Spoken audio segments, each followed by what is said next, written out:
All right, I should be live. How is everybody doing?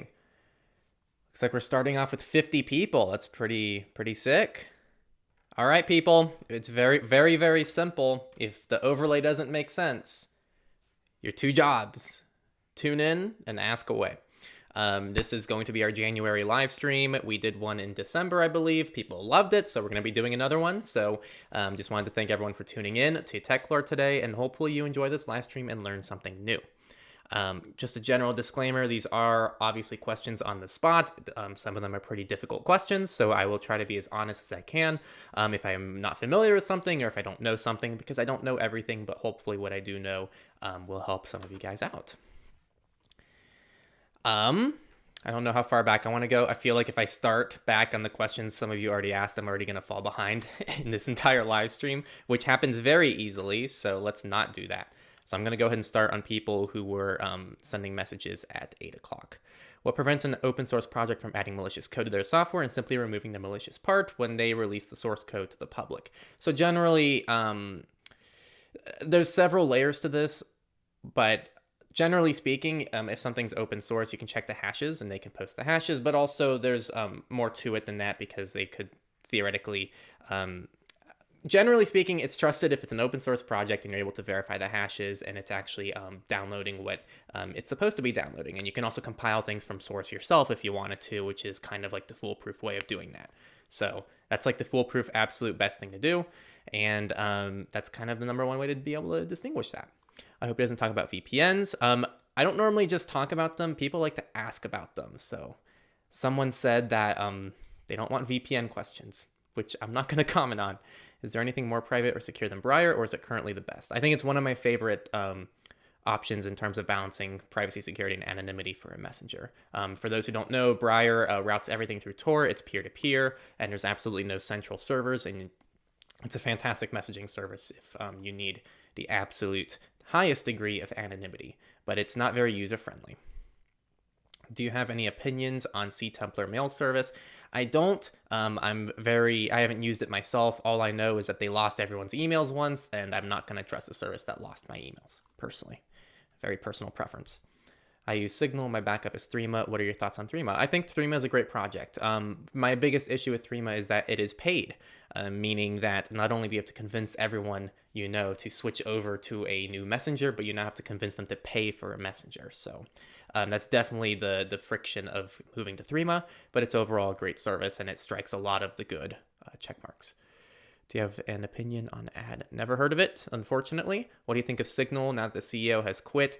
I don't think Signal's better or worse after him quitting. I think we just need to see what happens. But yes, for those who didn't hear, Moxie, which has been the founder and CEO of Signal for a long time now has quit. So that's kind of it. They have found someone to replace him. There's a very big headline going around that the WhatsApp co-founder is now the CEO of Signal, which first off, he's a temporary CEO, and second, it's one of the co-founders who actually, as far as I know, really does not agree with the direction WhatsApp went after Facebook took it over. So it's not as alarming as it sounds. What do you think of Signal? Now it's okay. You sent that 3 times, bestie. Come on.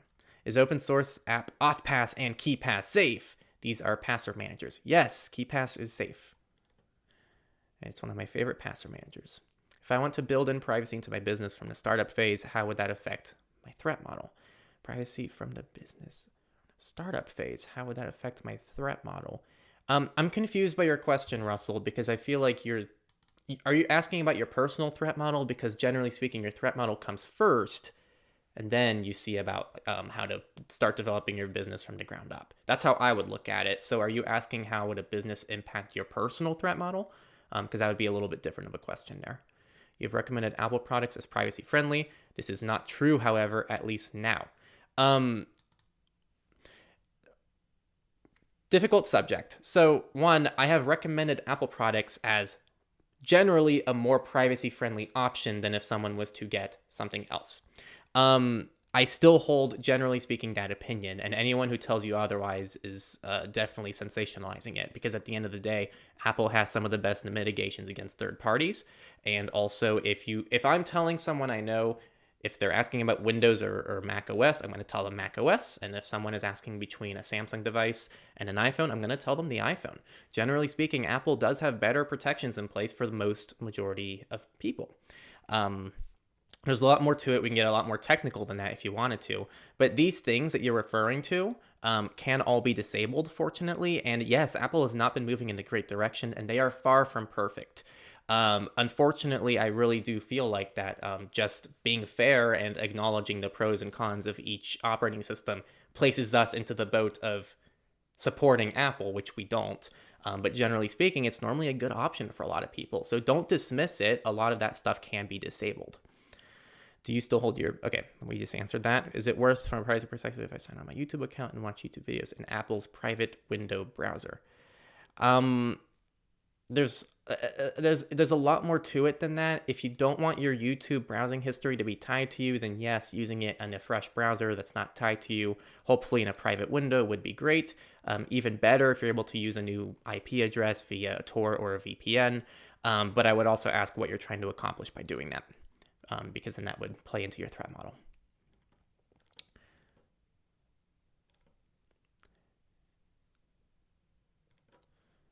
When's the second video on Nextcloud coming up? I can't give ETAs on that because that's very dependent on just the progress that I'm making on figuring it out. Like I said in the video. Which, come on, guys. I literally said in the video, I can't give you guys an ETA. It's going to take some time. That was like the whole con of the video, but people keep leaving comments about it. So, got to work with us. What keyboard do you have on your setup? Oh, it's SteelSeries. Oof. Man, it's an SteelSeries Apex Pro TKL. I believe I got that right. I very much enjoy this keyboard.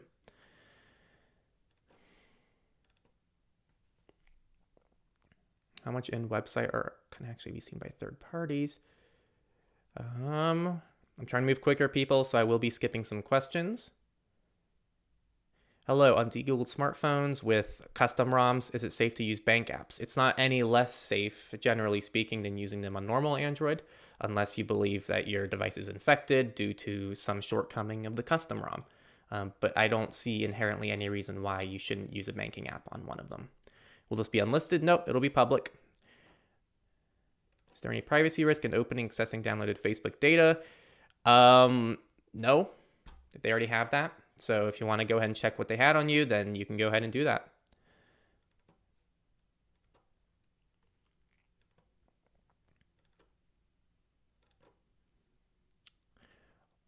What do you think of Signal's efforts to implement a crypto coin? Do you think them not building out something like Monero and the Signal CEO could be related? It could be.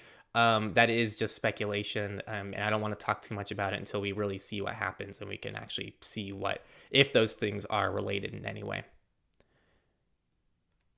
Totally. No, it's okay. You can be tune in later to this because it'll still be live. So if you still wanted to check it, then you sure can. It's your go-to messaging app. And do you ever have a hard time finding friends who use the app? Signal, and not really. I've convinced most people I talk to be on Signal. I think my Signal Insight score is like above 90% right now. So.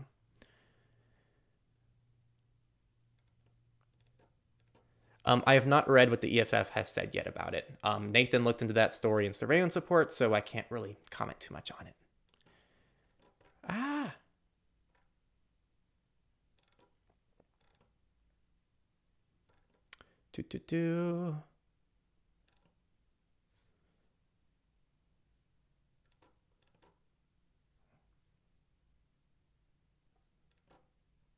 Just want to say thank you for the content you make. Your content really matters. Totally. I'm glad you like it. And thanks for tuning in. Really appreciate it. My business's threat model on protecting customers and employees. Let me see if I can find your original question. I want to build privacy from affect my threat model. Yeah, so I think, well, one, just be aware that you do have a major luxury in being able to define your threat model before your business possibly grows. That's something I didn't have. That's something that a lot of people don't have. So that's a very large luxury, and I'm glad that you're at least thinking about it. Just thinking about it puts you well ahead of a majority of people.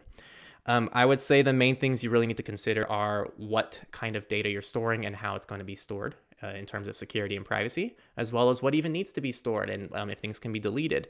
It's just such a complex topic without me getting to know you and what your business is about and what your clients are dealing with. But generally speaking, the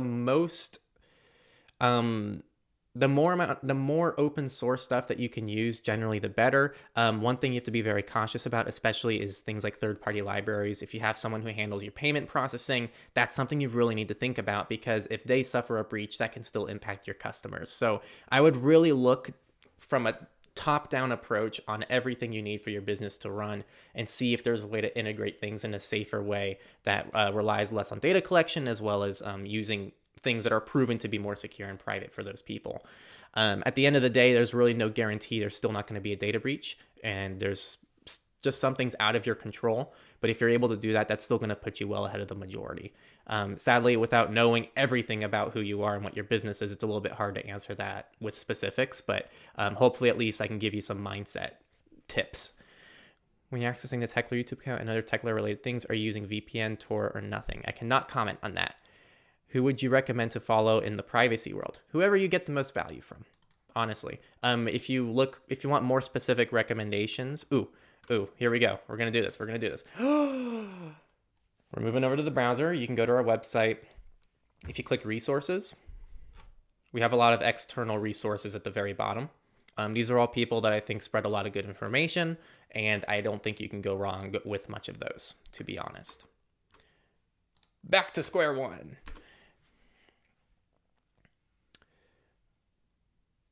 Yeah, pretty much what Jonah said. It really depends on a lot of things. It's very hard to get into specifics there. Somewhat hypothetical question: how would someone protect their privacy if they are embedded in the Apple ecosystem? I think the number one thing, Apple gets a lot of hate, and I think most of it's fair. Though they, again, like I said earlier, I think they still do a lot of things right by default for a lot of people, and it's still an overall improvement. Just avoiding iCloud solves so many of people's issues with Apple.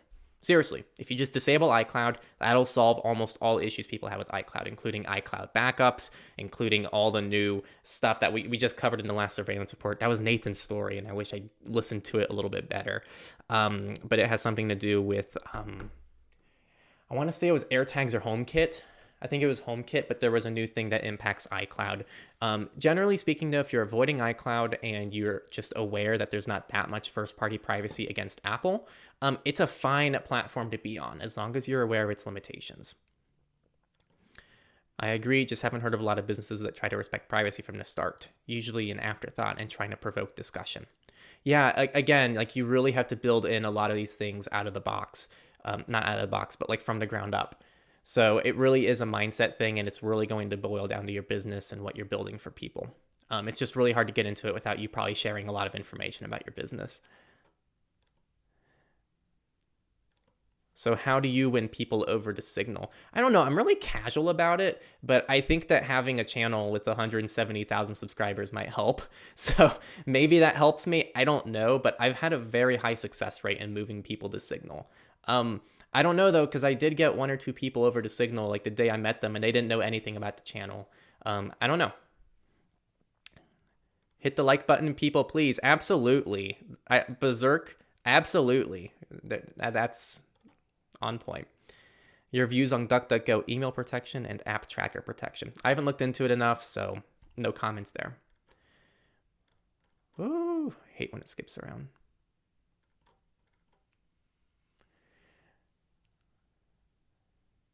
Glad you're starting your business. Yep. What do you think about eSIMs, and what negative positive applications do you think they'll have on privacy? I recommend you watch our silent link video we just put out. Just type in Techlore silent link. It pretty much covers my thoughts towards eSIMs. It's a review of a service that's an eSIM provider, but that'll pretty much take care of it. Hardened Firefox versus Brave versus any suggestion. Honestly, I say why not all of them, as long as you're aware of where each of them excels. I think Hardened Firefox obviously is going to give you, I don't know, this is actually a little bit debatable, but Hardened Firefox will likely have less good fingerprinting than Brave will. And Brave has very strong fingerprinting, but not as good as something like Tor browser.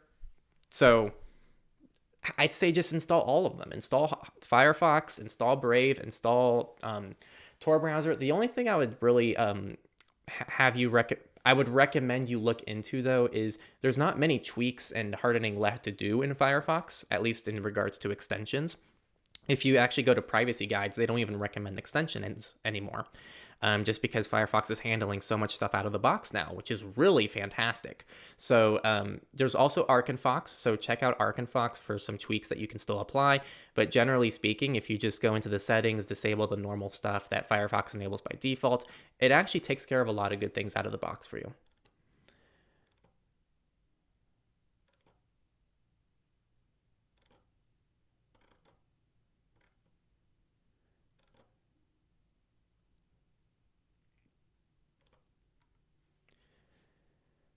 All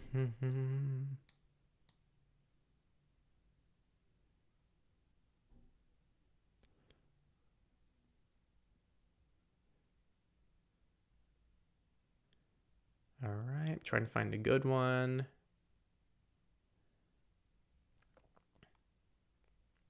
What is the best password manager in your opinion? It's becoming very hard for me not to just recommend Keepass and Bitwarden to everybody.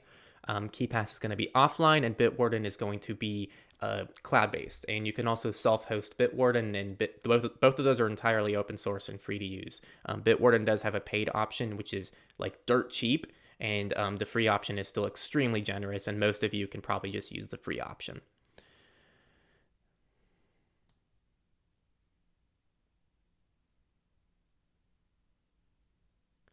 Yeah, so stuff like this you need to be careful about, okay? Like there are, at this point, Brave is a very popular browser, and we have like actual experts who are studying Brave, and it is an open source project. You can verify that it's open source, you can compile it from source, you can analyze all the domains that it's pinging. Guys, Brave is not a honeypot. It's just not. It's an open source project. It's not spyware. It's genuinely not a bad option for a lot of you. I know that there's a lot of fear and whatnot around Brave, but seriously, guys, it's not a bad option for you. If you're scared of Brave because you think it's a honeypot, sure, go ahead and avoid it. I'm not here to tell you what to do, but it's one of those things that you really just have to break down the evidence in front of us, and the fact that we have thousands of people that can look over the source code and see that hey, this is not a honeypot. It's just a browser.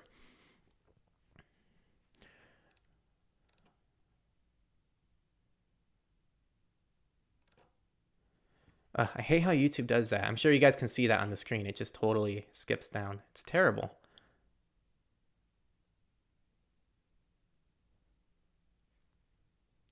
Other than Proton Mail, what other mail service would you suggest for people to migrate from the Google ecosystem? Boy, do I have something fun to show you. Okay, so on our resources page, let me find Tor. If you go down here, you're going to see email.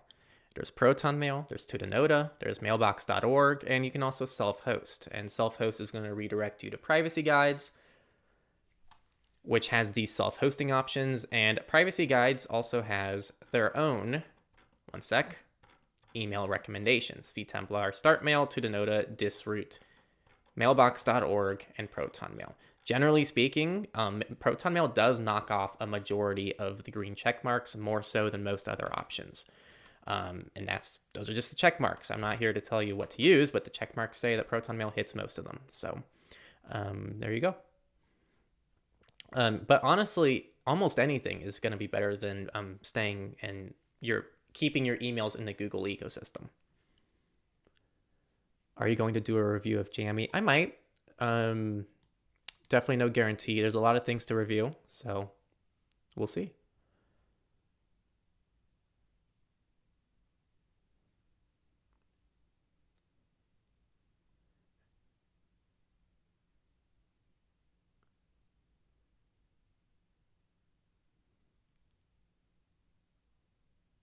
Is Proton a honeypot? Kind of like, I don't know, this kind of falls into the Brave boat. I've seen very little evidence to actually be able to tell you, yes, Proton is a honeypot. It's getting to the point that like, hey, look, Proton like is open source. You can verify the end-to-end encryption. I think the one thing I'd love to see from Proton is some kind of extension where you can verify that the JavaScript is running on the client's end to verify the end-to-end encryption is done. But like, you gotta at some point trust somebody. And that the reality is that like you can look at these court cases where Proton Mail has handed over exactly what they said they were going to hand over. Most recently, it was an IP address. And the reality is, if you're using an email provider and all they did was hand over an IP address to law enforcement in a national investigation, that's incredibly effective. And I personally consider that a privacy win. If it was Google, if it was Yahoo, they would have all their emails, they'd have all their IP addresses, all the devices they logged into. So we really need to keep perspective here, because Tutanota has also suffered a similar case as that Proton one in Germany. And Tutanota also says on their site they're not going to fight a law enforcement request. They have to obey the rules to some extent. And anyone who tells you otherwise, unless it's some peer-to-peer self-hosted thing with no central entity, is lying to you. So I really do encourage you guys to like, come on. We got to look at the data. We got to look at the people who are actually looking into this stuff and the experts. And they all say this is a great product. That doesn't mean I'm telling you to use it. If you're not comfortable using it, please use what makes you feel comfortable. But I'm just relaying to you what the general community consensus is on these services. What about Brave's funding? Yeah, see, when I'm talking about Brave browser, I'm talking about the browser and not Brave rewards. BAT and Brave rewards is kind of an entirely different thing, but it can all be disabled inside the browser. So you can very easily use Brave browser without the crypto crap. Okay. So I like to separate those just because it's kind of a massive can of worms to open if we're actually going to start talking about the crypto.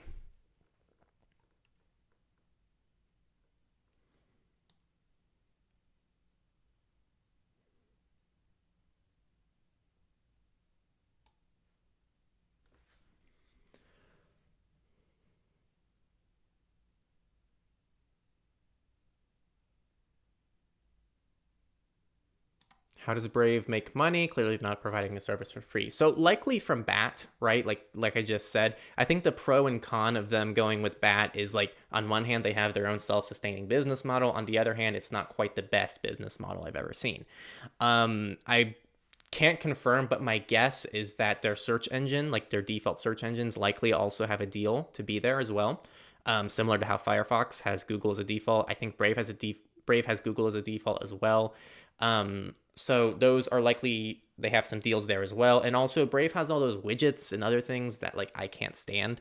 And all of those likely have some kind of monetary incentive for Brave. So just some things to consider. Just because those are different and more interesting and more unique revenue sources doesn't mean it's a honeypot necessarily. Again, the browser itself is open source. You can vet the code. You can trust people who are experts who have vetted the code. And it would just be ridiculous for there to be, I can't even find a way to justify how they would be able to do that for people who think it's a honeypot.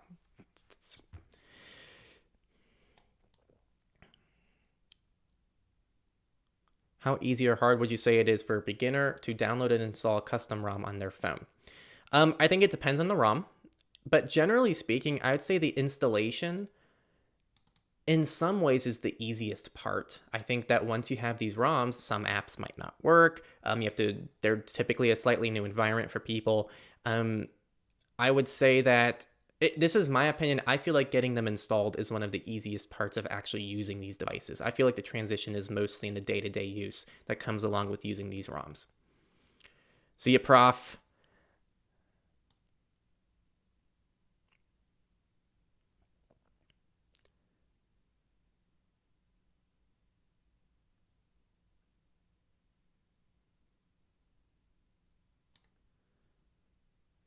I can imagine doing Techlore is a lot of work. It must be the quality of work that comes out. You're performing public service. I'm glad you think so. It is a lot of work, and I do enjoy it. Would you rather use a stock Google Pixel 6 or an iPhone in terms of privacy? So this is a great question. And this kind of goes back to what I was saying earlier. Personally, the iPhone. And this is someone who can't stand iOS, right? I can't stand using iOS, but from a privacy and security perspective, if I was stuck with stock Android or iOS, I would pick iOS. And I can't express how much I hate iPhones. I just can't stand them. But from a privacy and security perspective, that would be my choice. Now, if I had the option of installing a custom ROM on that Google Pixel 6, you know what I would pick. But if I'm stuck with stock Android, you know my choice. And that's also what I would push a lot of people towards as well, if they're completely set on not going the custom ROM route.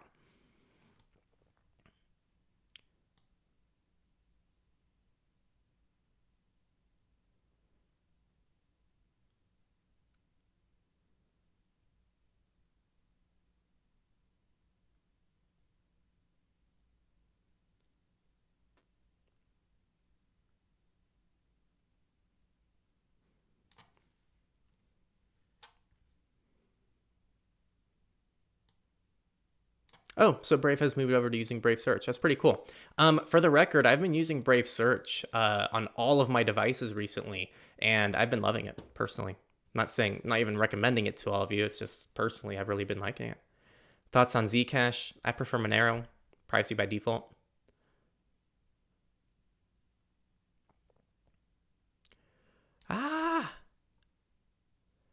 Best file encryption software. I definitely go for Veracrypt personally. I there's not much else to recommend. You can use 7-zip for encryption, but even that isn't anywhere near as secure as Veracrypt.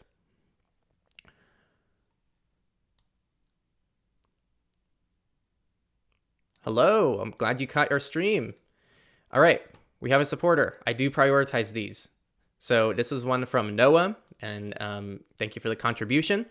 Can't we reasonably claim iMessage end-to-end encryption is a fraud given iCloud backup, including private keys, is on by default for all iOS devices? Yeah, so this is a tricky subject, and this is why I said earlier, if I was to use an iOS device, I would do everything possible to avoid iCloud, because I think most issues come from iCloud. To answer your question, I'd say no, I don't think it's a fraud.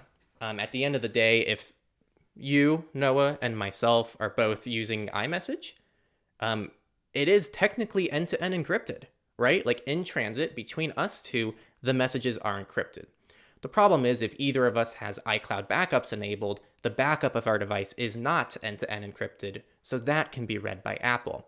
Does that mean that the end-to-end encryption in iMessage is compromised? No. Is it a fraud? No. It just means that the storage of those messages is not done in a way that actually secures the data. So I do look at those as two separate issues. I think it's a very important distinction to make because it's very easy to, I guess, kind of roll onto that assumption and start leading to other assumptions. But yes, it's still a serious problem nonetheless. And kind of the worst part of this, in my opinion, is you can turn iCloud off, but you also have to guarantee everyone you talk to on iMessage also turns iCloud off, because if they do a backup, you'll likely have your messages stuck in their backup as well. So those are my thoughts on that. Speaking of, we also had a patron who sent a message, and they are on a Signal group chat, so I will be reading a question from them as well. Their question is, how would you remove metadata from videos on iPhone? That's a good question. So it's been a long time since I researched this. There used to be like metadata removers for iOS. Most of them weren't kept very well up to date, and the ones that were paid.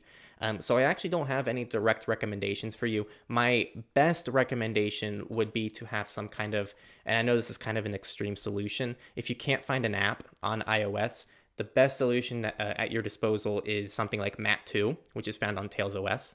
And yeah, you have to set up Tails once, but once that's set up, it should be pretty easy to use. Tails OS has a cool, just to clarify, Tails OS, which is a live operating system, meaning you can boot it up on any computer, has a tool called Mat2, and Mat2 strips metadata, which is any other data associated with a file, like the time you created it, the size of the file. Well, the size wouldn't go away with metadata, but anything else related to the metadata of the file would go away.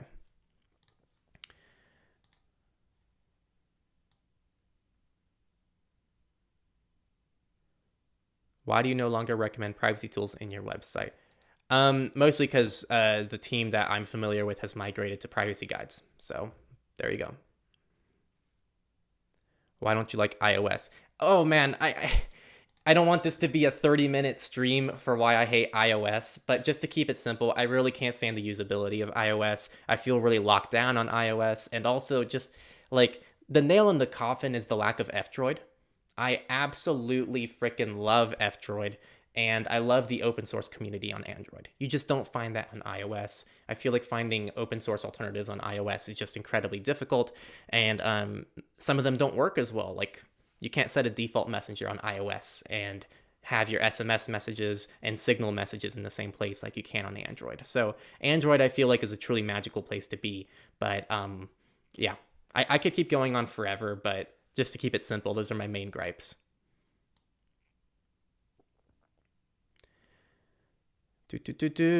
Oh no, it skipped again.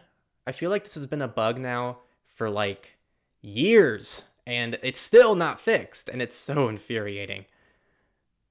Any tutorial for custom ROMs? No, we're going to avoid those. Do you still not have a personal computer? Yes. Which custom ROM is your daily driver? No comment. That's a lot of content on how to be private. What do you do when you're forced not to be? What should you avoid saying on WhatsApp? Okay, sorry, I'm going to skip that one. Apologies.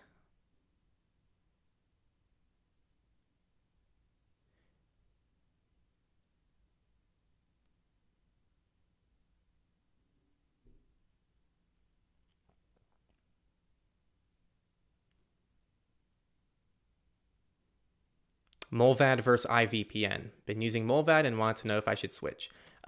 Honestly, they're both fantastic services. I don't think you can go wrong with either. I personally prefer iVPN though. I probably just psyched you out.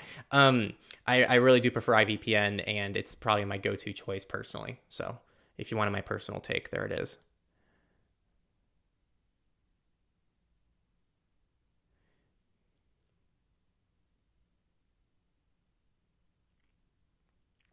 Thoughts on Moxie stepping down from Signal? I answered that earlier, so I'm not going to repeat it. But TLDR, I don't have many thoughts until we really see what happens from here.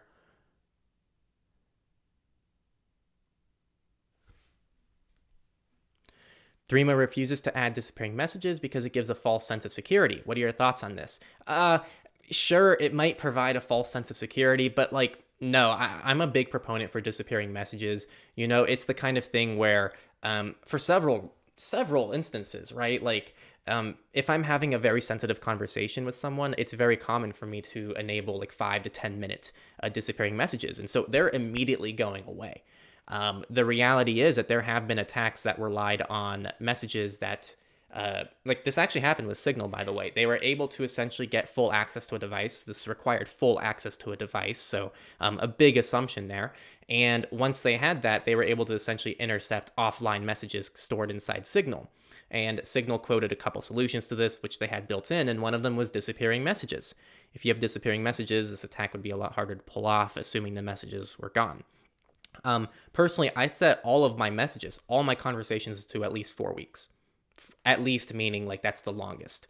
So all of our chats and everything that I do in my personal life has a 4-week disappearing messages counter. So I don't know. I don't fully buy that. Sure, it might be a false sense of security for a majority of people, but it's definitely a useful tool if you want to guarantee that messages are gone from both parties. Sure, someone can be screen recording, but there's just no way to technically guarantee that data is removed on both sides of the coin without having a tool built in like that. So I really do like disappearing messages, and I wish that it was shown. I wish it was a feature on more messengers. Do you do in-person classes? I do not.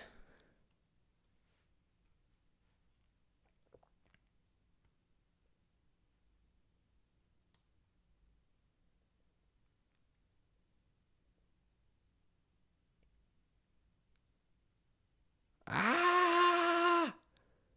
Ah!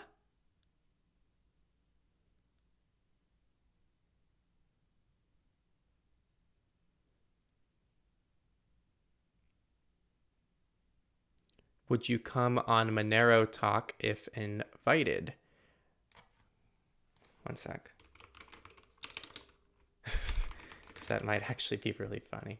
I actually recorded, I might have already recorded something with Monero Talk. So might have already beat you to the punch there. Check out, I don't know how frequently they post theirs, but they should have something coming out soon that you'd enjoy.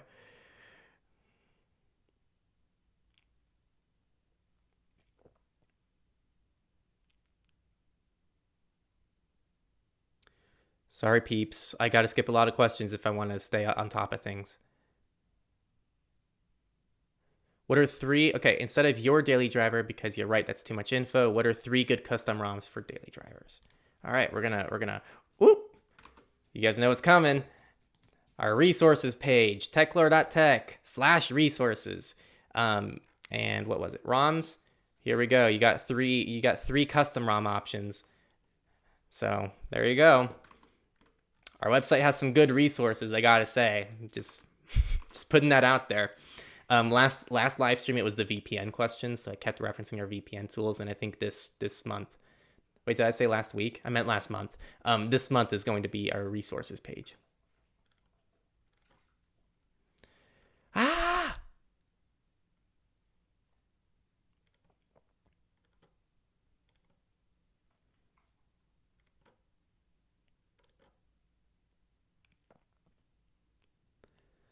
How bad is Instagram?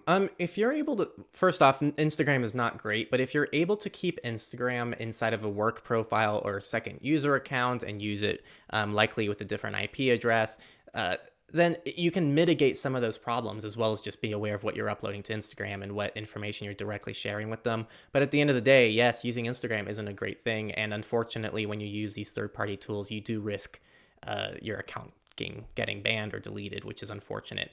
Facebook is incredibly good at picking up on really anything that we try to do in regards to any of the mitigations we take. So Facebook really is a hard thing to bypass. Any advice to students due to school requirements? They require students to use applications. Yeah, so I'm a student myself right now, unfortunately a little bit. But you know what? No, I'm excited to be a student. Pretty much, I would say, and this is what I do, they give you an email, right? And they give you classes that are tied to that email, and all of these applications that you're using are likely tied to that email as well. So at the very least, I would recommend you create a second user account on your computer, right? Like you have your school account and you have your personal account, and in your school account is where you conduct your studies. If you want to go a step up from that, you can use a virtual machine, and a step up from that would be something like a second device. Most schools will let you rent out devices, and most things that schools do are web-based. So you can easily like have a library situation where you get a new device every week. My old university will let you rent out a laptop every week. And when you do that, as long as everything is web-based, it shouldn't be that big of a deal.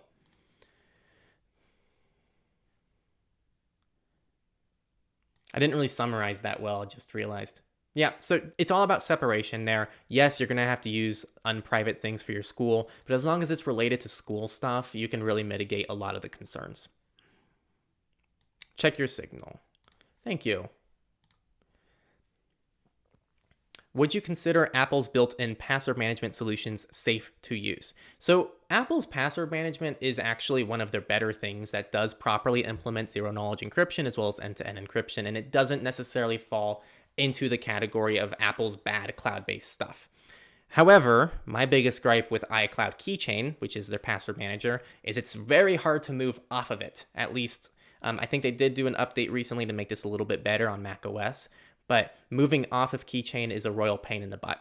So, and it's also not open source. So if you're trying to go all open source, even on iOS, there's still a value of choosing open source solutions on a closed source operating system. There's better options if those are the things that you value. So while I think Keychain is probably better than no password manager, or especially people who keep their passwords in Apple Notes, I don't think it's a terrible option. But do consider Keepass and Bitwarden because they're definitely better. You should plug your library more often. I don't know. We have to balance this. Like, we made a whole video on how to delete Google, and like, there's only so many things that we can plug in each video. And if we plugged library, people would comment saying, why aren't you plugging PeerTube? Oh, we got this one recently. Why don't you host your own PeerTube instance? Because apparently just being on PeerTube isn't enough. We have to host our own instance. So there's no pleasing you guys. So I will do my best, and we will do our best.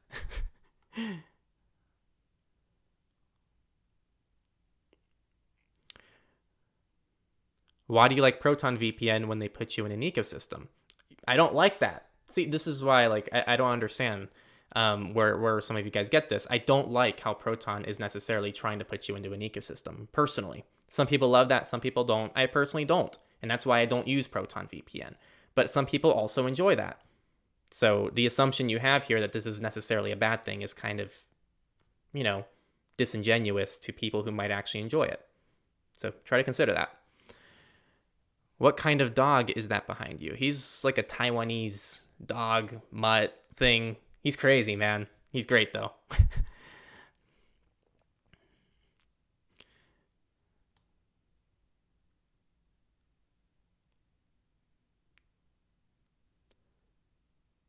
Great work with Go Incognito course. Thank you very much.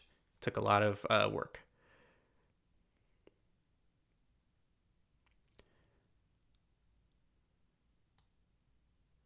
When is the next episode of your Nextcloud series? I already told you guys beforehand, there's no ETAs for this.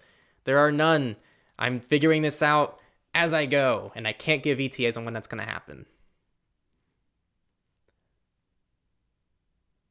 Can we see more of the doggo? I would if I don't have this whole room set up to accidentally be shared. So that's a no, unfortunately.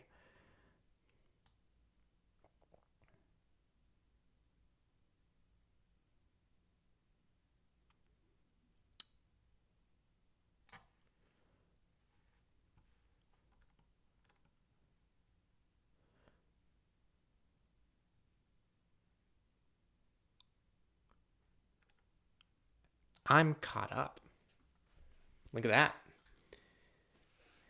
I am fully caught up. I did skip many questions, but I am caught up. I'm going to go ahead and check on a different community here.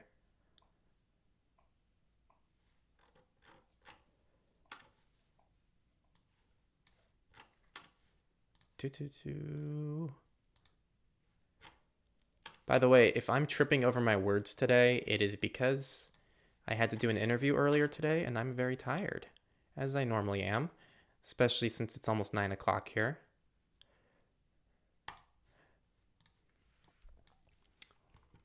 One sec.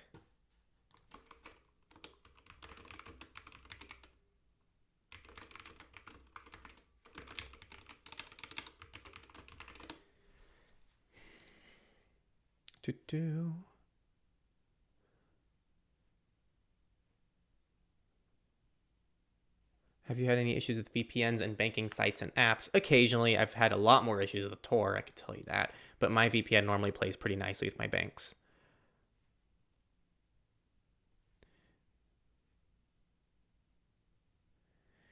Besides the services plugged on the website, what's a self-hosted software category you would like to see more options for? That's a good question. Let's look here. Wow, look at that. The Tor the Tor experience colorized 2022. I don't know. I feel like the things that need to be self-hosted already have decent self-hosting options. I don't know, like search is a great self-hosted search engine. You can always self-host a VPN, but that kind of breaks the use case of VPNs for a lot of people. Simple login, you can self-host. I would say something like MySudo, like a self-hosted phone situation would be pretty neat. And I mean, that's kind of it. Most of these things you can self-host. That's kind of the beauty of a lot of these open source projects. So yeah, it's a good question though, but I feel like there's not too much of a shortage of that. All right, we have another supporter. Thank you very much, Chaosfang. What are your thoughts on using biometrics to unlock mobile devices? So, okay, I'm going to give multiple answers here. First off, I do believe that biometrics are more secure than a terrible password or no password. So if you're dealing with grandma and grandma is like, I'm not going to type in a long password every time I log in, it's better for her to be using biometrics than something like 0000 or even worse, no password. Those are my first comments there. However, if you're going to implement a very strong password, then generally speaking, a strong password is going to be harder to crack than biometrics. So that's what I have to say there. One more thing to consider though, A big advantage that biometrics have is, and this is something that Jonah, who's in the chat, brought up, is if there's any kind of security cameras or anything in public, a password can be intercepted via those methods, whereas biometrics are a little bit harder to intercept via those methods. So it's kind of a pros and cons game, but generally speaking, I personally believe that going for a more secure password is going to be better than using biometrics. Password versus pattern. Pattern's not good. In go to Go Incognito 3.4, I believe is the passwords lesson, which covers patterns and why patterns aren't very great.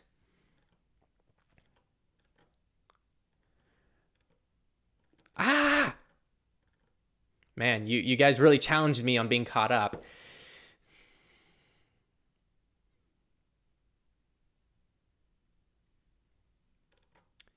Do.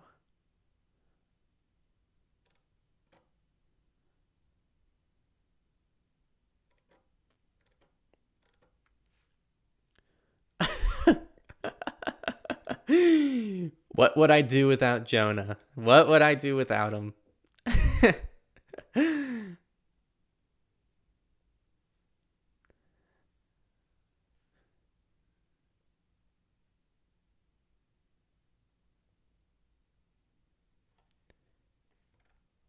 Okay, still keeping tabs.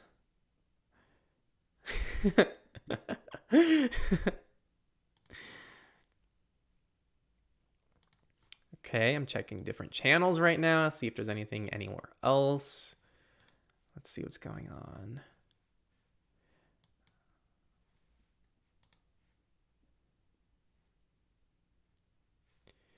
Yeah, so that's a good point from Noah here. You can use a secure password and biometrics, and that's definitely the best case scenario there, because you kind of get the convenience of biometrics and you also get the security of passwords. But this has a massive assumption that you have your device and you're able to disable the biometrics quick enough before it's taken. So if you leave your phone at home and your phone gets raided, then you're kind of screwed, because now it's still going to be showing biometrics. But if you're in a situation where you just got pulled over and you can quickly, whatever the newest things are, like if you can power off your phone, or you can do the shortcuts that Apple has to quickly lock up biometrics, if you can do those things before the phone is taken, then yes, you did successfully live life with the best of both worlds.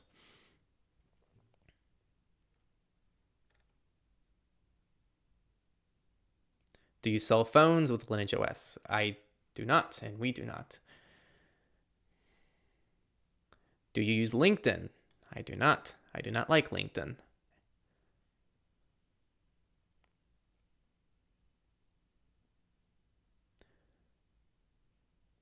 How strong can a phone password be? As strong as you want it to be. Yeah, in regards to this question, if you look at the commit history, we listed out a reason for it, but this project was actually trying to impede the development of other ROMs on that list as well, which is like something that if any other project on the list did, we would probably delist them as well. It's just not something that like we can recommend in good faith.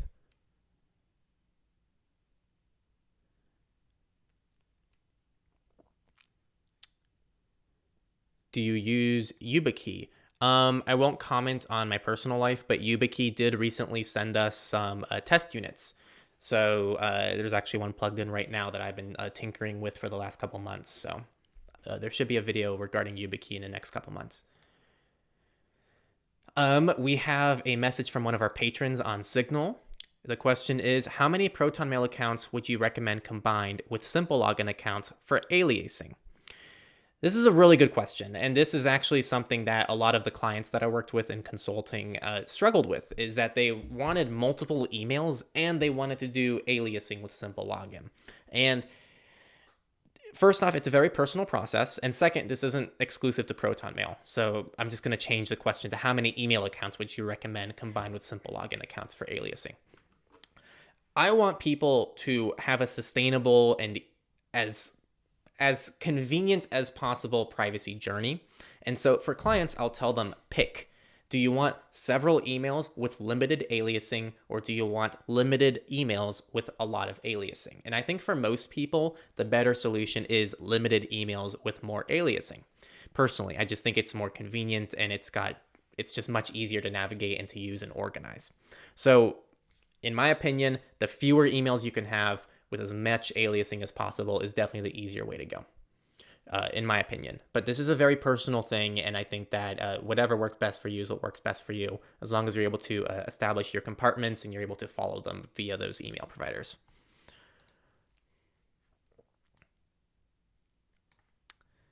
I really love your VPN comparisons. That's how I found you in the first place. I'm glad you like them. I haven't done too many lately, but at least our chart's still there. How to erase Pixel. So there is an encryption key on your phones that when you factory reset it, wipes the encryption key as well as the data. So how to erase Pixel, just factory reset it. That's it. There's been zero cases and 0 points of evidence that point to anyone recovering data from a factory restored encrypted device.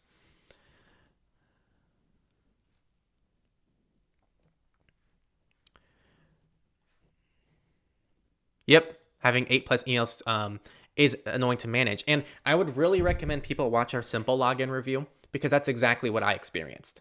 I used to have like 8+ emails for all different things. And that's how the video starts. It's like, I used to have all these emails, but simple login pretty much replaced my need for almost all of the emails. So I very much agree with that. I think for a wide majority of people, that's really the way to go.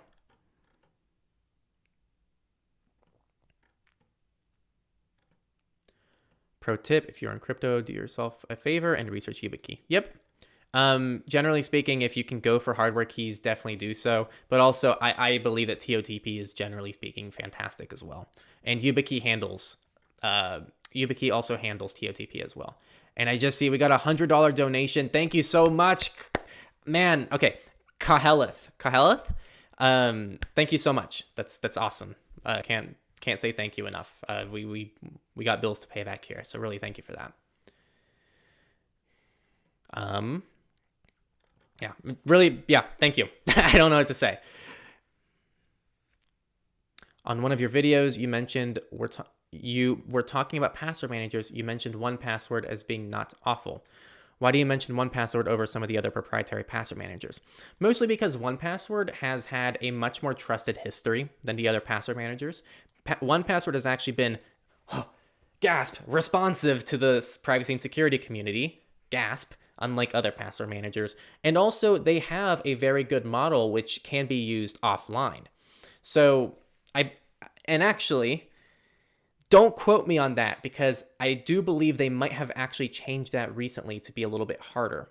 But don't quote me on that. That's something I heard from someone who uses 1Password who couldn't figure it out. So they might have got that wrong and relayed that to me, but I did hear that it might be harder to do that now. But at least previously, you could use 1Password completely offline, and you completely own your encryption keys there.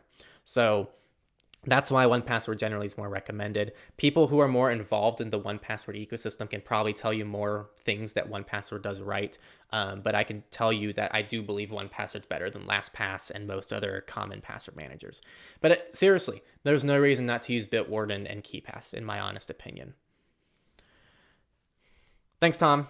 That means a lot. It's a lot of work, so thank you. I'm going to scream every time that happens.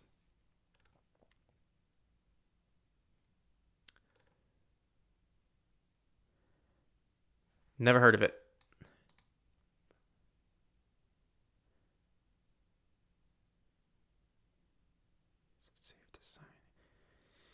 There's so much going on.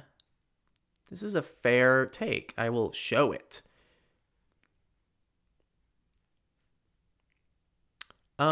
There is actually a beta already available.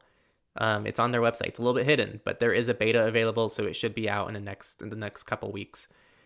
Yeah, okay, so here's something to comment on with Keepass. The Keepass client from the official Keepass client, I agree, is ugly, but you can use any client with Keepass. And actually, like, my favorite password manager ever is Strongbox. And Strongbox is beautiful. So you can find beautiful Keepass clients that are not ugly. That's kind of the beauty of Keepass. Thanks for staying objective on such a hot topic. Totally. That's kind of what we try to do. We try to stick to the information we can verify, which I wish more people did.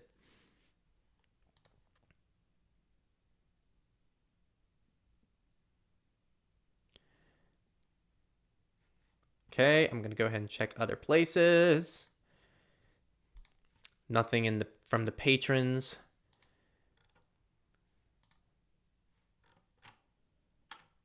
Okay, nothing there.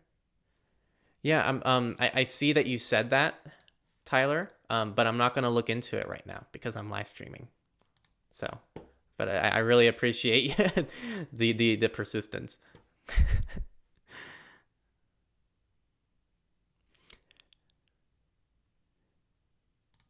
How do you not fall into a privacy rut after months of not caring? I feel like this happens to me a lot.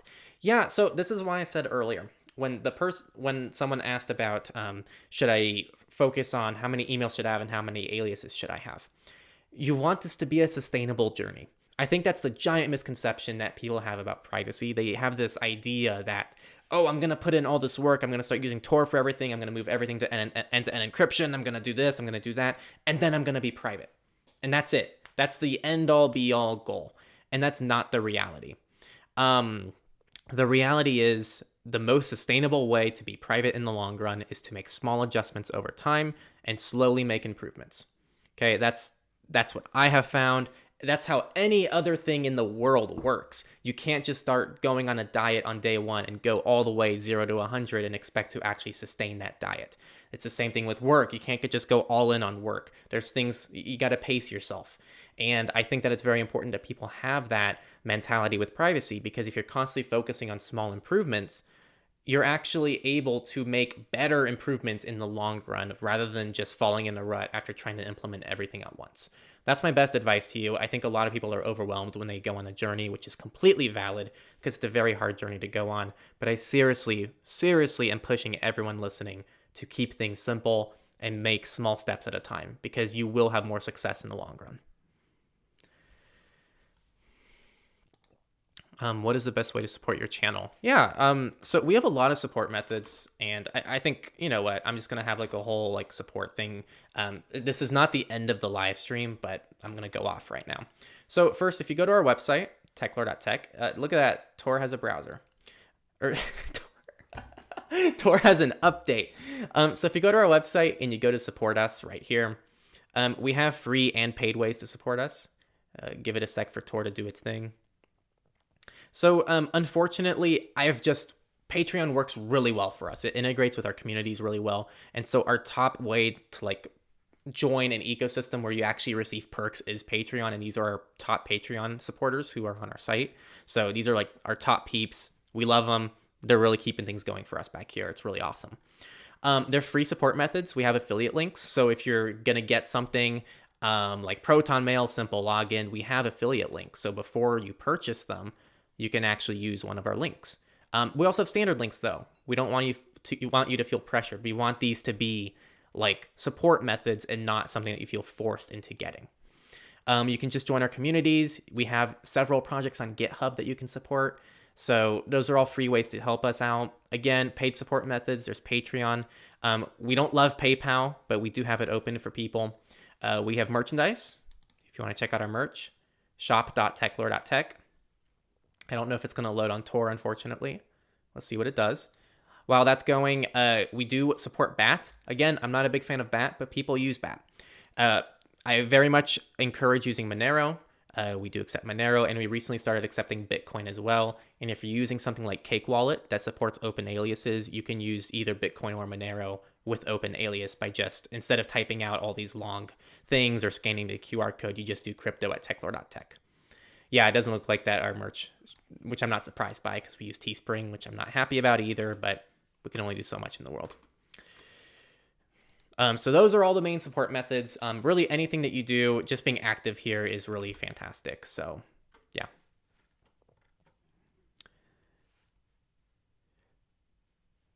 No comment. No comment. No, so, okay, if you are on a paid Proton Mail account, you can use a bridge to integrate with desktop clients, but I don't think they have anything for mobile, which really sucks, because the Proton Mail mobile client sucks. It's terrible, especially on Android. I hate it. I hate it. If you follow me on Twitter, which I don't necessarily encourage you do. But if you do follow me on Twitter, I just recently posted a meme regarding how bad Proton Mail's clients were on mobile.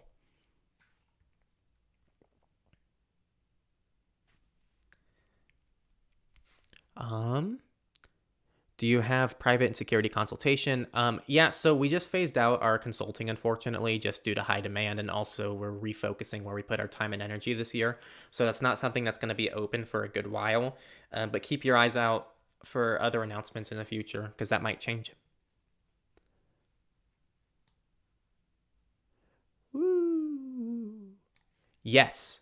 So a lot of the clients that I did work with, speaking of consulting, a lot of the clients I work with, I tell them, okay, step one, this is all you have to worry about. You're going to find all the accounts that you've ever had, and you're going to put them into a password manager, and we're going to go ahead and take a look at them. And then from there, we start deleting old accounts, we update passwords, we enable 2FA on everything. We really clean things up for them and make it very organized, right? Sounds simple enough. Realistically, takes weeks for the best people to do it and months at the worst. And it can take years if people weren't probably under the pressure of being under a paid consulting program. So again, privacy should be done sustainably, and you should be focusing on small changes over time, because even something as simple as this can take months, if not years. In fact, Go Incognito, our course, Go Incognito 2.4, How to Delete Your Online Identity, people have reported that it takes them months just to get through that single lesson, and it's a 55 lesson course. So that single lesson can take people months. So just keep that in mind. What are your thoughts on Oxen? Yeah, so I actually don't know enough about Oxen to comment on it, unfortunately, but it's part of what Session uses for their messenger. That's all I know. I only know surface level information, so I don't want to comment too much about it. I use Strongbox. It's great. Yeah, great. I also recommend Strongbox. It's fantastic.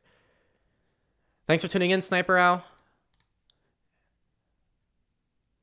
Why don't you encourage Twitter following? Because I'm not going to encourage you to join a social media platform. That's just not what I'm here to do.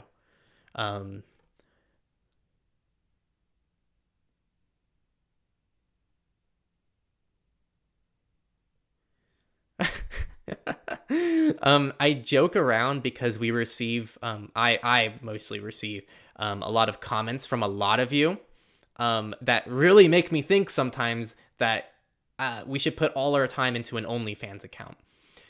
Half serious there. I genuinely think if I open an OnlyFans, some of you peeps have very much expressed certain things you'd like to see. So that's all I'll say about that. I'm glad you think that, Tom. You can probably thank Jonah for a lot of that, because Jonah's been doing a lot of the work in managing his communities. There he goes. That's our man. Please don't use this. I'm not going to comment too much on this individual, but this is not a good service to use. It doesn't implement basic security. The promises that it makes, there's so many things that it just doesn't do properly. In fact, if you go on our VPN chart, you can actually firsthand see some of the basic things that it doesn't do. Last I checked, the site didn't have HTTPS on it, which is basic security stuff. Please proceed with absolute caution. Stick with actually trusted solutions that are recommended by experts. In this case, the top VPNs that we're going to recommend to people are Molvad, iVPN, and then Windscribe. Those are the main top choices, as well as Proton. So those are top 4. How many sponsorship offers have you been given by the infamous VPN providers? Surprisingly, well, I would say 0, because generally speaking, these VPN providers just mass email people. So I don't think we've actually received a VPN offer that was truly tailored to us. Every day / every week, we receive at least a few VPN sponsors, because that's just a common thing nowadays. So I don't know how much is actually tailored to us. So I would say 0, but it's no different than what we normally receive, which is still a lot. I'm going to get to you. I'm already thanking you, but I'm going to get, you know what? No, I'm going to get to you first. Big Meanie, excuse me. Do you think iStrive paid version is a good cloud provider? Yeah, so I would check out our cloud provider video. It's one of the better ones that we found. I definitely think iStrive is up there. you know what, in regards to trustworthiness, it's going to be pretty comparable to most other options out there. I'd say Nextcloud is the gold standard, but if you're going to trust something, iStrive is up there with one of the more trusted solutions. As of right now, things can always change.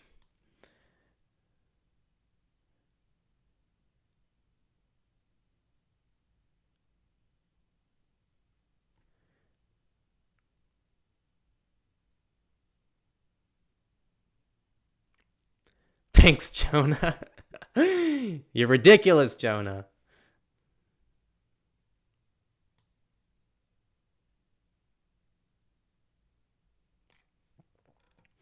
What do you think about hardware level backdooring, especially on Chinese hardware? So that would fall into under like a supply chain attack. Generally speaking, yes, there's the whole thing of like, oh, avoid Chinese hardware. I think a lot of that comes down to software related things. I think I've seen very little evidence to actually show like a massive issue of like a backdoor implemented in hardware that people are aware of. However, if you're trying to be as safe as possible, then yes, I guess you can try to avoid Chinese related hardware. But even like iPhones, you don't know where those are being made, and many of those are probably made in China. Same thing with a lot of the Android devices. So I think that there's a lot of supply chain security involved, and I think that people underestimate the complexity of supply chain security and how seriously companies take that. So I think that would be discovered relatively quickly if it was a massive problem. Not that it can't happen, not that it hasn't happened in the past at least once, but it's generally not something that honestly is likely to happen on a large scale. And also, it's not likely something that is going to impact you. It's the kind of attack that is definitely easier to carry out, I feel, if it was more targeted. So those are my thoughts. Very opinionated. I don't have much data to back that up, so I would actually be very happy if someone sent me data otherwise to disprove me.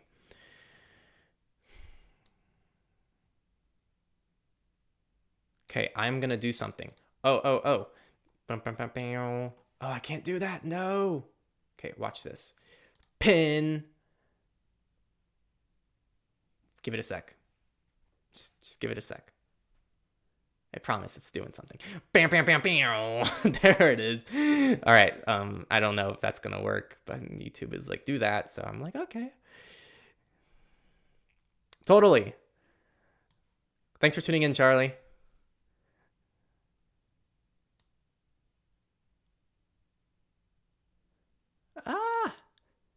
This Patreon can consult you in Signal. Yeah, just join our Patreon, patreon.com/Techlore. Unfortunately, there's no more one-on-one chats with me. Those are discontinued. However, we do have a Signal group chat. So you can join other people on Signal. Just be aware that that does involve sharing your phone number. So we recommend using an alternative phone number.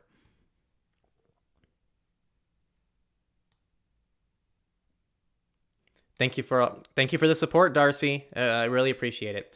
All the support's incredible. So thank you guys. Seriously.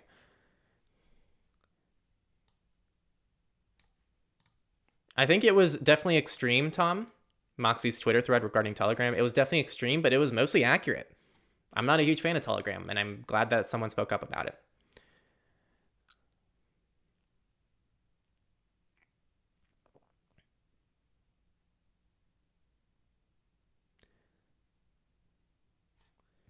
Okay, let's see what's going on. All right, I have a patron message. Thank you very much for our patron. Is the Calyx Institute still the best mobile internet option in your opinion?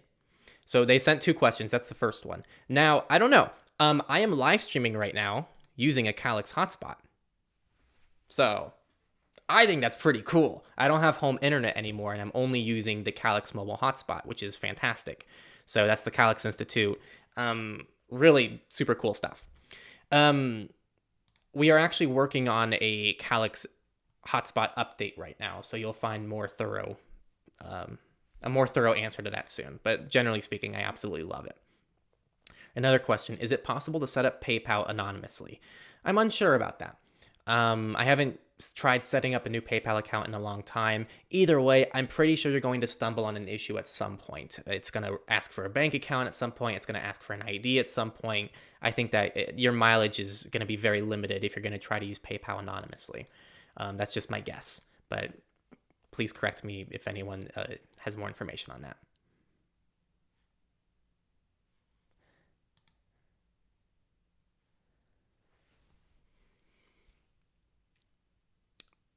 Totally. Thank you, berserk.com. Thanks for tuning in. Thanks for all your questions. And thank you just for being here. Seriously.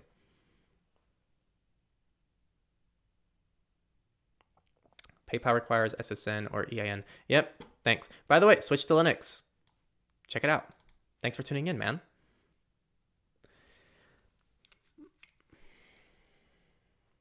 This channel has single-handedly made me want to buy an Android due to FOSS privacy perks. Oh, yeah, totally. And it's funny. So, okay, I'm going to go on a tangent right now, and this is going to be heated.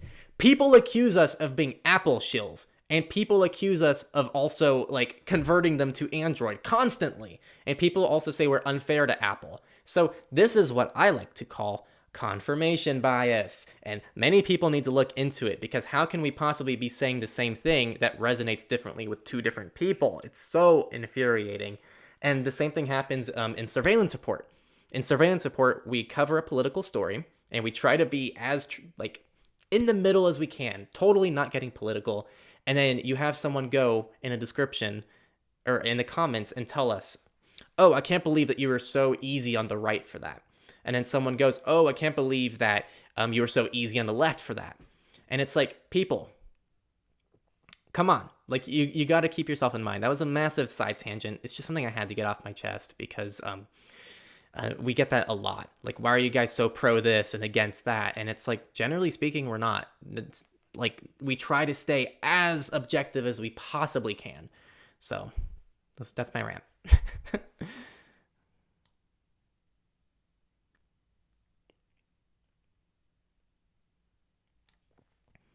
Congrats on switching to Linux. That's not an easy feat, and I feel like it's not congratulated enough in the community. So congrats.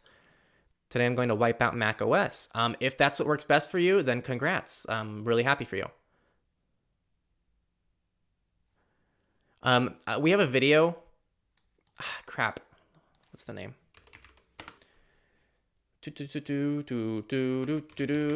Techlore. That's our channel. I don't know the name. I'm just going to look over for our recent videos here. Videos. So to answer the question of how do you stop feeling paranoid, type in how to thrive in our toxic digital age. Techlore. How to thrive in our toxic digital age. We made a whole video kind of covering the more mental side of things that people really seem to enjoy. So go ahead and check that out.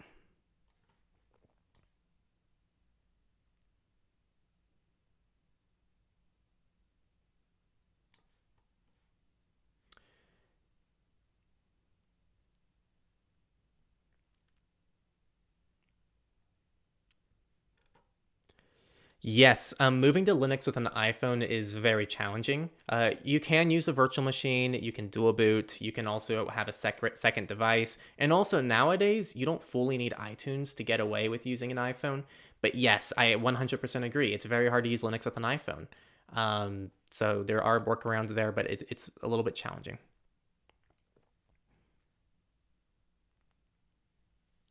Okay, I'm going to check in on Signal. Ooh, we got someone who requested to join. Let's see what's going on here. 1 second, peeps. Give me 1 second. I'm still here. In the meantime, how does everyone feel about, man, I don't know, coffee versus tea? I'd love to hear your thoughts on coffee versus tea. I'm very passionate about this.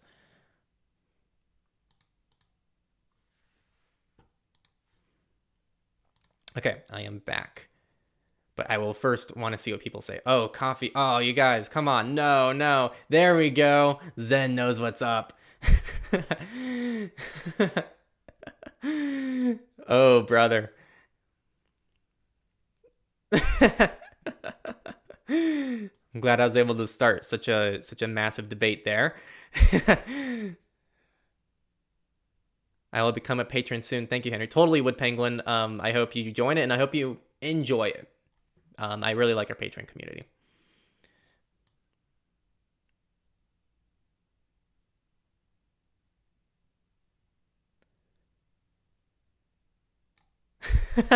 Oh, I didn't answer the question. I'm definitely on the tea and water boat.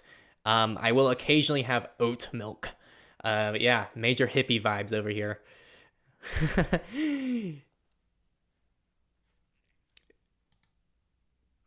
I'm not answering this. I don't want to answer it. It's just you keep sending it. I'm not going to answer it. Just sending it more is not going to change anything. What do you think of modular phones? I heard it's one of the easiest phones to encrypt.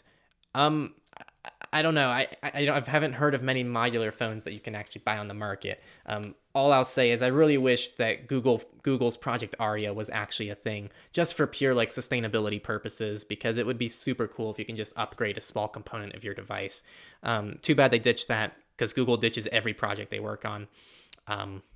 Yeah, just those are my thoughts. I don't know what that has to do with the encryption of the device though. So. I'd be Patreon. Your videos are very useful. Totally. Yeah. Join our Patreon. Patreon.com/Techlore. We have some cool perks for you. You can be in the outros of all of our videos. Isn't that sick? Literally for the end of time, you will be in our outros. And also, if you are our top supporter, you'll be on our website and you'll get an actual shout out, like an audio shout out in the video. So pretty cool stuff. Tea with coffee. Trust me, our editor, Tori, we get into that fight a lot. It really prevents us from pushing out videos sometimes. Just kidding. But we do fight about that sometimes. I'm not like loyal to tea brands, to be honest. We're not doing this. We're not talking about the next Nextcloud video again. I've answered that like 3 times already. So if you want to find out the answer to that, you got to rewind. Yeah, I'm going to be that guy.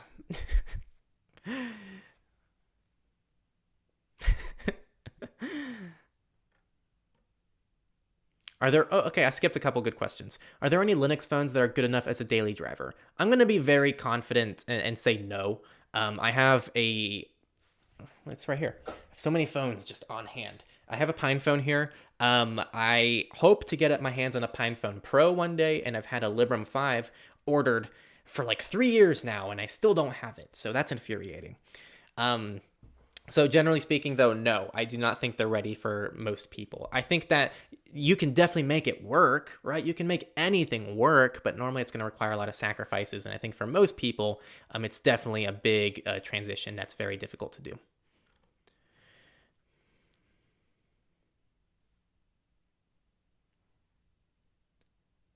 How do you deal with people making defamatory content against you?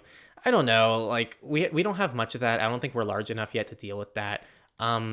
There's just not much to do. It's hard because we stick to such objective information that like we attract a crowd that likes objective information, which is, I think, a fantastic thing. I'm very glad that people who watch our content truly are trying to get information based on data, evidence, and things that we can verify, because at the end of the day, you have to verify something.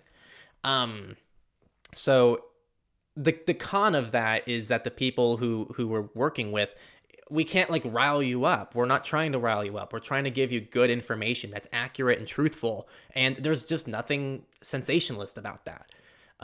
So the only way we could deal with that is by trying to lay out the evidence and data. But in this day and age, it's going to be hard to like actually, have that be effective. So I think that is a problem waiting to happen, but it is what it is. There's only so much I can do.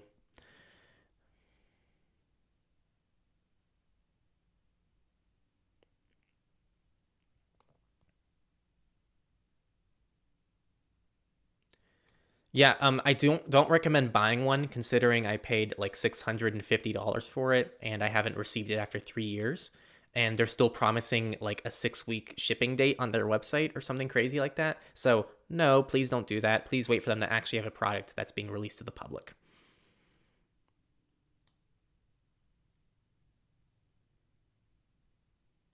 Vibe is sick. Absolutely, Tom. Yeah. It is free advertisement in a way, but it's still hard to deal with. It's not easy to hear that kind of stuff.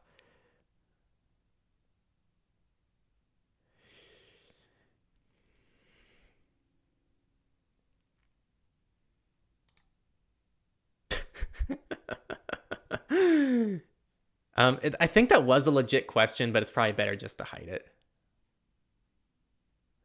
Any privacy respecting note taking apps that you use as your daily driver? So I get this question all the time, and I'm a terrible person to ask because I do not use a note taking app. And people are so blown away when I tell them that. And I know that's the norm though. I know most of you use note taking apps. I just never got into it. I use Signal Note to Self. That's it. I just use Signal Note to Self. It's super bare bones. And if I'm actually taking like a long note, like I'm taking notes in class, I'll use a text editor like Sublime, Atom, or anything like that. Or I'll use an actual document editor. Personally, I've been using OnlyOffice, which I absolutely love. So those are my thoughts. We do have a video though, which references Obsidian. And that video was completely like scripted by our editor who actually uses note-taking apps. So check out that video, Techlore Private Note-Taking Apps. That's the search term. You will find it on YouTube. I think I got a message on Signal here. One of our patrons said highly caffeinated black tea. That's a good middle ground. I feel like people drink coffee for the caffeine a lot of times. Excuse me. And highly caffeinated black tea is still a fraction of the caffeine found in coffee. But it's tea, so it's probably, all right. I respect that. Yeah, Sublime is proprietary, but you can just disable the internet access to it if this is actually a privacy and security concern. Authorize Atom is a Sublime alternative that is open source. And there are lots of other open source text editors, so you don't have to use Sublime. Exactly, that's what Jonas says. Sublime's good. So if you're concerned about its privacy implications, just use a firewall and disable internet on Sublime. And that's something else too, guys. There's the whole, I'm going to go on a side tangent here. If something's proprietary and you think that it's a privacy and security concern, first off, just because something is proprietary doesn't always mean it's a privacy and security risk. That's the first thing. I always lean towards open source though, if I can.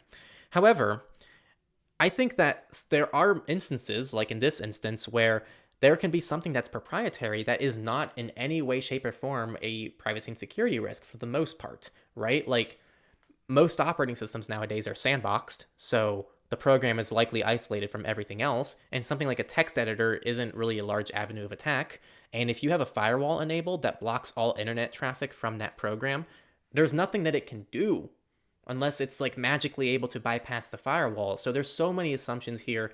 If you're able to implement all of these layers, you're very well secure using proprietary software. So that's what I have to say about that. And I'm saying this because I'm someone who uses Sublime, and it's one of the only proprietary things that's on my business computer. And it's something that I've mitigated well enough to where I don't think it's a privacy or security concern whatsoever.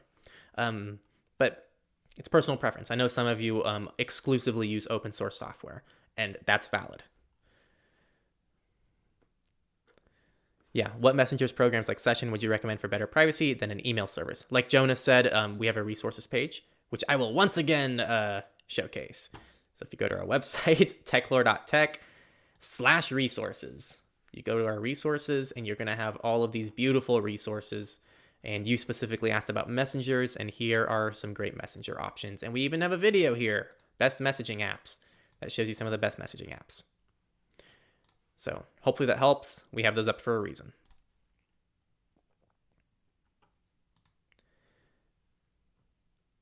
Yep, SafeHosting's Portmaster blocks connections from applications. That's a great use case for that. You can use the built-in Windows firewall to do it as well, but SafeHosting is definitely a more elegant solution for that. And also for Mac OS, you have Lulu, L-U-L-U, and it's also a firewall that you can disable internet on a per program basis, which is fantastic.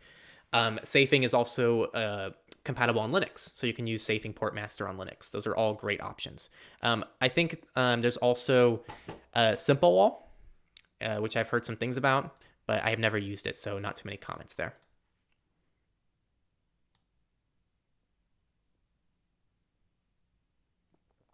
Then use it. If you like using Firefox, then use it. I personally don't like using Firefox, but what I do and believe doesn't always need to mean that you should do and believe the same things I do. That's why we try to stay to objective stuff here. VPN chart last time, resources this time. What next? I think next week it's going to be, what's it going to be? Let me see here. I think I keep saying week as if we do these weekly. Next month, it's probably going to be Plexus. I bet it's going to be Plexus. Safing is still unusable for times at me. Yeah, it's still definitely a little bit buggy. So you use Little Snitch. Little Snitch is like a paid proprietary version of Lulu. I've heard only great things about Little Snitch, but also check out Lulu. I personally felt like Lulu did everything that I needed it to do, but I've only heard fantastic things about Little Snitch.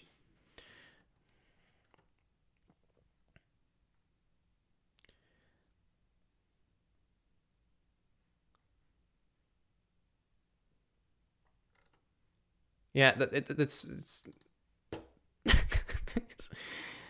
there's other people here that are watching, you know, and we're trying to keep this available for everyone. How do man? Can I just want to hide this message. I'm sure Jonah will take care of that. Yeah, so the devs of Lulu, I actually do want to showcase this. The devs of Lulu, if we go here, let me switch over to the browser. We are using Tor, so give it a hot sec. So the devs of Lulu, Objective-C, produce a ton of fantastic security tools for macOS. It's just like incredible what they work on. It's going to take a hot sec. We're all just living the Tor experience on live stream now.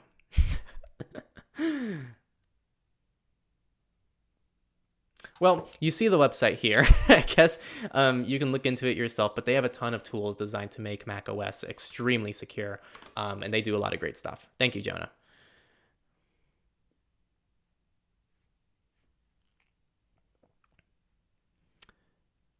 Big fan of your channel. You've helped me a lot. Have you heard about? Yep, I talked about that earlier. So if you want to check that out, I think it was in the first 5 or 10 minutes of the live stream.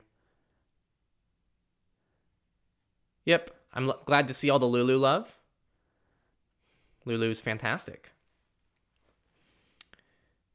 Thank you so much, Lloyd. That's awesome. I like your profile picture, by the way. Thanks for the support. It means a lot. Things are starting to tone down, and it has been almost 90 minutes. So I think I'm going to start doing final calls now for comments. How's that sound? You know what? Sounds great. Yeah.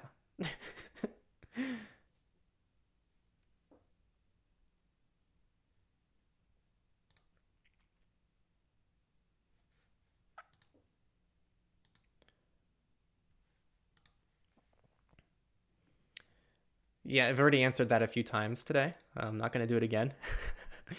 But the video explains the time estimates and how those work. Have a great day. Thank you. Thank you to you too. How often do these Q&As happen? Typically monthly. Our next one is going to be February 4th at 12:30 Pacific time. And we'll try to send out some PSAs beforehand. How can I make the transition to quitting the internet? Not only for privacy. Oh, that's definitely out of my scope. That's going to depend on a lot of things. And sorry, but I really wish you luck on that journey, though. It's a very noble journey to go on. And I think the more you can limit internet use, honestly, the better for a lot of things in your life, in my opinion. Would you rather fight a horse-sized chicken or 10 chicken-sized horses? I don't know. I'm going to have to go with the chicken-sized horses. It's a good question, though.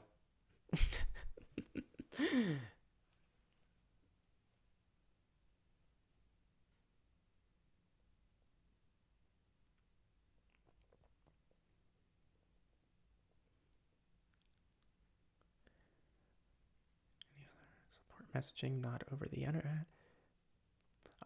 Not necessarily. I think there has to be some kind of technology to bridge things together, and Briar does that through local Wi-Fi or Bluetooth. So unless something else supports that, then Briar's probably your best bet. Yeah, totally. February 4th, 12:30 p.m. Pacific time. There you go, Oscar. Hopefully that works. Yeah, I didn't consider that. I feel like I'd feel less bad fighting a chicken-sized horse.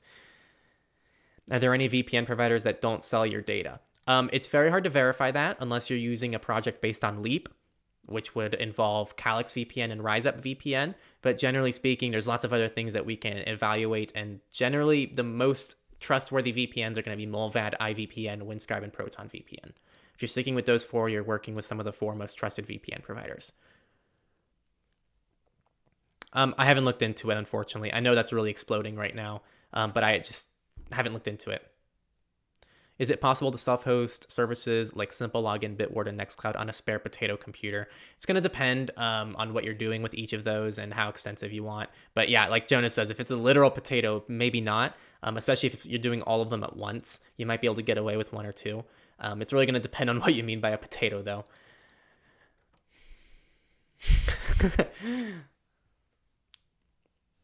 I don't know. I've seen people have some like pretty nice builds with just a Raspberry Pi though. So like you can probably get away with a lot with just some basic hardware.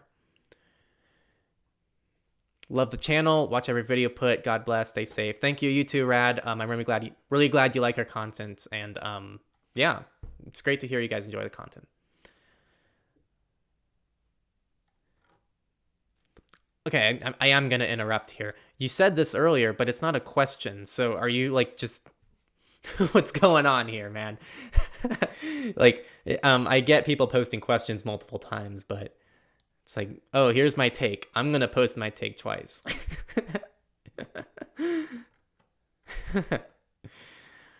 Never heard of iDrive. He just likes it.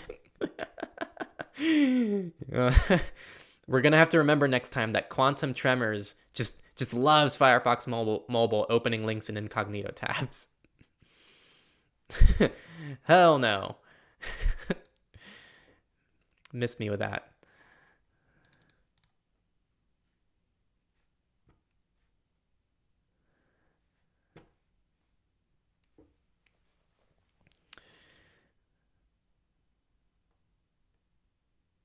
Very cool. Glad you found a FOSS Notes app.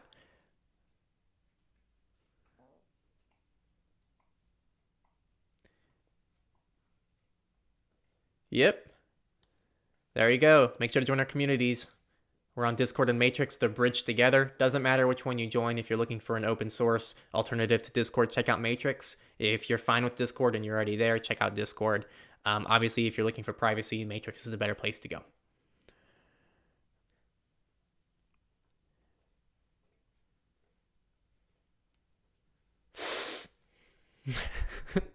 Any final patron messages? Last call for patron messages.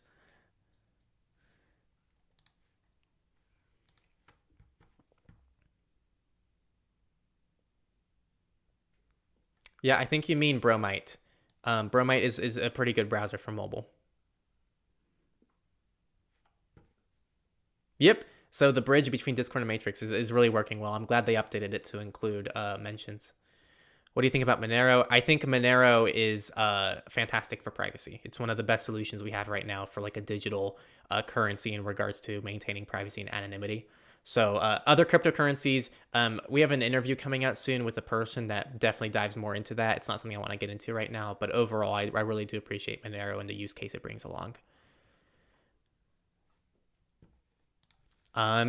We have a patron message.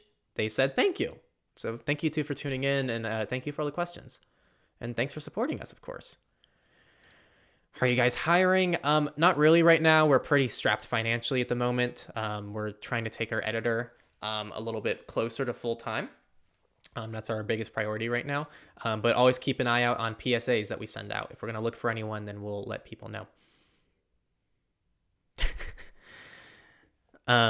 Any way to get into the privacy field? Just check out projects. I feel like every project that we talk about and is under resources and is commonly mentioned in the privacy community typically has job openings, right? Like it's pretty common. So just see what's open and see what lines up with what you're good at. Yeah, that's my best recommendation to give you. But keep an eye out. If we ever are looking for someone, we'll definitely put out PSAs. Nextcloud is pretty good, IMO. Yeah, good stuff. Year-long plans for the channel in the year. Nothing that I've like put together to like publicly share with people. I definitely have internal goals that I've shared with the team and everything. But nothing that like we've actually put together for like year-long goals that we're going to share with everybody. Yeah, without diving too far into this, I do like this take.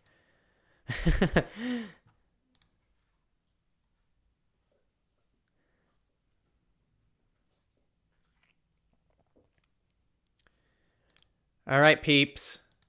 I'm going to do one final question. So whoever sends the best question, that's the final one. I'm going to go ahead and give you guys like 30 seconds to a minute to give that best question. And I will choose which one I like. And that will be the last question, and I'm going to log off. Man, you all are shy right now.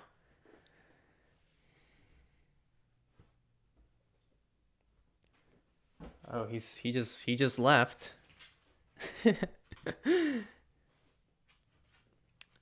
Okay, still following it. Still following it.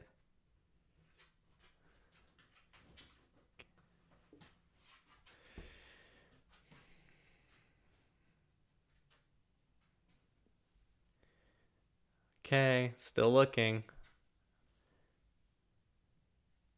Still looking. Not thrilled, guys. I'm looking for the best question.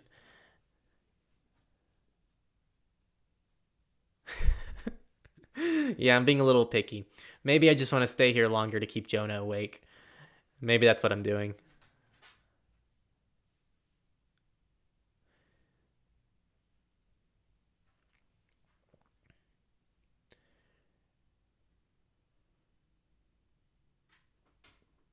Okay, I'm going to answer both of these here. First one, is your class on YouTube all the things I have to do to be the max privacy? Objectively, no. I think that we do have one of the best resources. I think Go Incognito is one of the best resources at your disposal for getting started in the privacy world. I think it's super accessible. I think it makes it very easy. Sorry if you can hear my dog walking around. It makes it very easy for people, but there are always going to be resources that have pros and cons, and there's going to be people that address issues in different ways that might be better for your individual situation. That's why on our resources page, it links to external resources as well, because I don't necessarily want all of you to use us for 100% of your information. Anyone who claims that they are 100% giving you the best information is either out of their mind or lying to you. That's just not a thing. Everyone excels in different things. There's no one privacy expert out there, and I really encourage you to get your information from various sources. The second question, which is my final question formally, is there any way to harden a Windows or Mac system if you have to use it? And the answer is yes. And I really encourage you, strongly encourage you. Oh, look, the site loaded from earlier. How fun. If you go to our website and you go to our resources, at the very top, it's going to be oh, it's not captioned. Look at that. So if you go to the top of our resources page, you're going to find Techlore guides. We have an all-encompassing Become Anonymous guide, but we have device-specific guides, one for Windows, one for macOS, one for Android, one for iOS, and one for Linux. And these dive into, for the most part, everything you can do on each of these operating systems to make them as safe as possible. They're set up in a tier system, so simple, and it gets very advanced. So check them out. If you're looking for Windows hardening, check out the Windows guide. If you're looking for macOS, check out macOS. These are fantastic guides to really take each device you have to the next level. Can't recommend them enough. And that's it, people. That's it. I said that was the last question, and I'm going to call it there. Thank you. Thank you so much for the final contribution. I'm really, really thankful for that. And also thanks to all our patrons today. Our patrons did get a lot of their very direct questions because they weren't in the live chat, and they have access to our very secret and patron only Signal chat. So again, I just realized I'm not in the full screen. Boom, I'm big again. I'm once again going to ask everybody, I am once again asking for your support to join patreon.com/Techlore. You can join us on Patreon. We accept Monero. We accept Bitcoin on our website. So go ahead and support us through Monero and Bitcoin on our website if you want to go through those methods. But we also support Patreon. We have merchandise, shop.techlore.tech. I'm wearing one of the shirts right now, Privacy, Security, and Anonymity. It's a very comfy little hoodie. And also just keep around for the content. Join our communities if you want to join some communities. And thanks everyone for tuning in. We are once again going to be doing this on February 4th at 12:30 p.m. We'll probably have a stage going on in Discord, but the goal is to still live stream this on YouTube as well. So thank you everyone for tuning in. I'll see you all next time, and I really appreciate your time today. And yes, we have a Mastodon account now, as someone just said. Hope you enjoy it.